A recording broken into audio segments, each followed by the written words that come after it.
So here is the practice question answers to lesson 3 for codominance questions.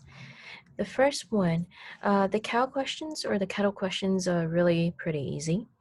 Farmer breeds 2 roan cattle, and by saying roan, you should know that it has this particular genotype. And then, so the father and the mother would both have genotypes like this, a W and an R. When you combine them and say they're breeding together, and you work out the Punnett square, you should be able to see that the ratio, one of the grid is WW, 2 grids are WR, and then 1 grid is R and R. So the ratio will be 1 to 2 to 1. And then the phenotype, which is what it actually looks like, the coat color, would be 1 white to 2 roan and to 1 red. So the answer, what is the probability of the calves being roan coated?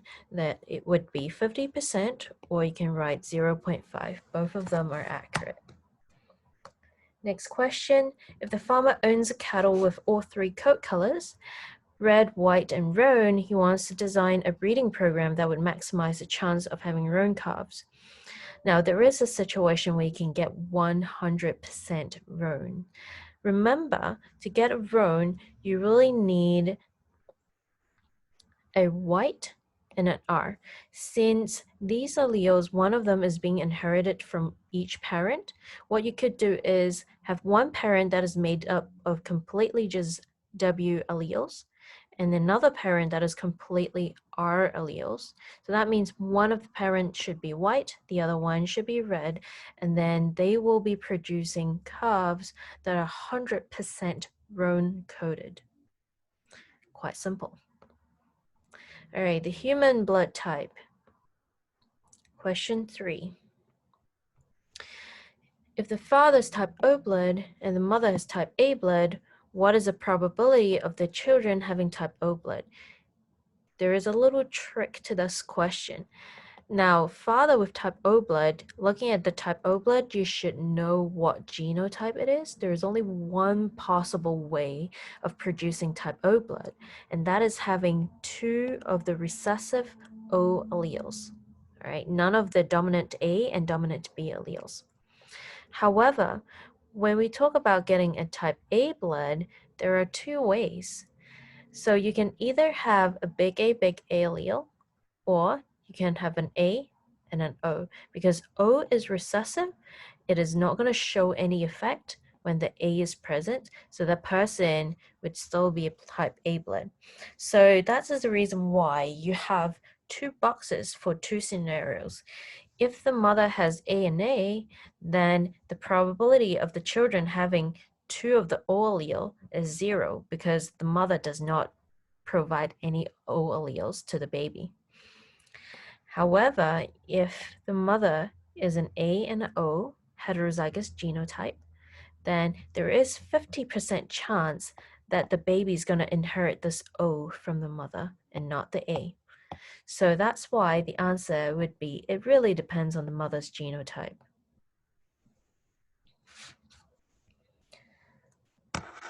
Next one, what is the probability to have a baby with type O blood if the parents have A and B blood respectively? Explain your answer. So that was quite similar to previous questions. To get a type O blood, you really have to have 2 of the O alleles. So that means both of the parents need to have at least 1 O allele in their blood type. And then, since you were told that both the parents are not type O blood, but type A and type B, so it means that the parents should have at least 1 A and 1 B respectively in their genotype. So in that case, both of them would be heterozygous, having 1 of the A or the B allele and then 1 of the O alleles. So it'd be AO and BO. This will enable you to produce type O blood babies even though the parents are not type O blood.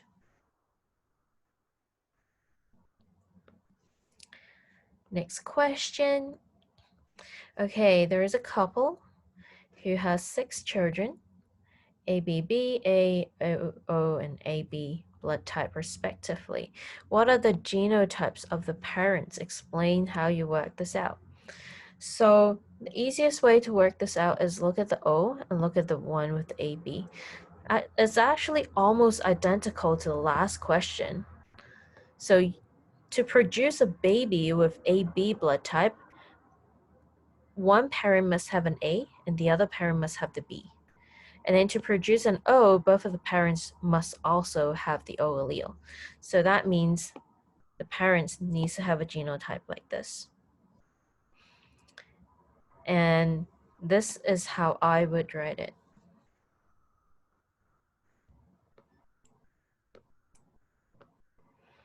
Okay, last question, which is a more complicated one. This is probably one of the hardest level question you are ever gonna get in the test that I give you. So heterozygous type A blood, in saying that heterozygous means having 2 different alleles, so type A blood with heterozygous meaning having an A and an O. Heterozygous B would have this genotype, and one of them, so they have 2 daughters, so 2 girls, and one of them is biological, the other one is adopted. And then one of them has type A and the other one has type B blood.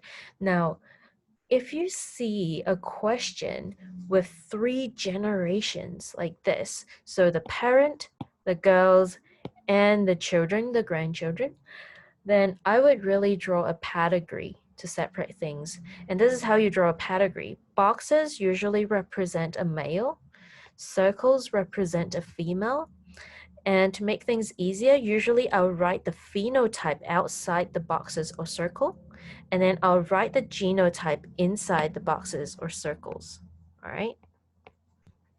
So outside the circle, I've put down A for this daughter. So since it says that one of the daughter is A, the other is B, we know that it's definitely got an A allele. And we don't know about the other one. It could be an A, but it could be an O as well, all right? If it's not a biological daughter, it would have an A. If it's biological, it would have an O. And then this one as well, B, and then we don't know the next one. And then both of them married and a blood type O person. So it kind of looks like this. And they have children. The one with type A blood has 3 children, and one of them has type O blood, all right? So 3 children, I don't know the gender, I'm assuming they're girls. It doesn't really matter. So one of them definitely has O alleles, like that. So that means this daughter, this must be an O. And then the other ones, it doesn't say, so it's highly likely that it's either A something and an A something, all right? Because this parent would definitely only be providing O alleles.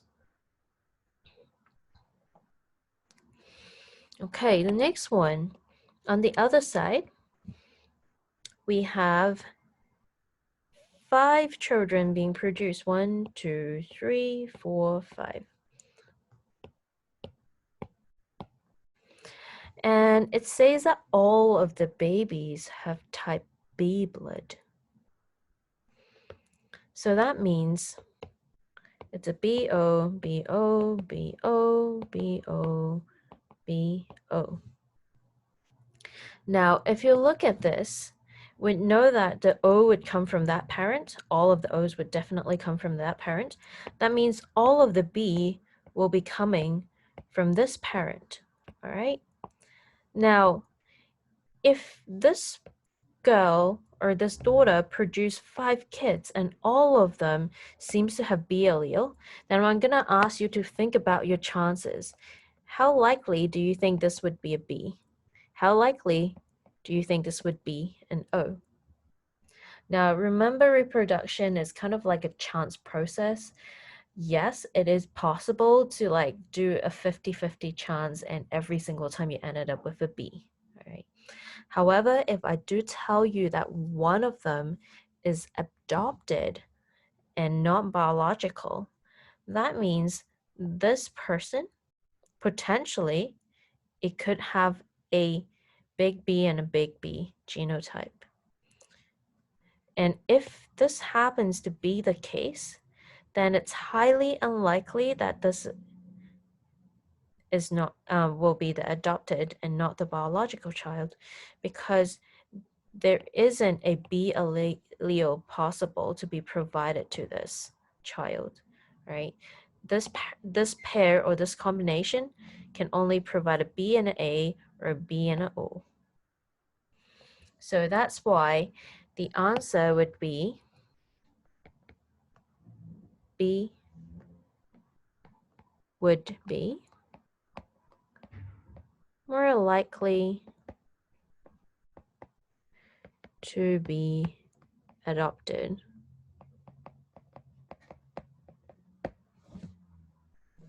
Okay, so it's just a chance or the likelihood. You can't really be 100% certain. Okay, so that's it, and hope you've understood everything.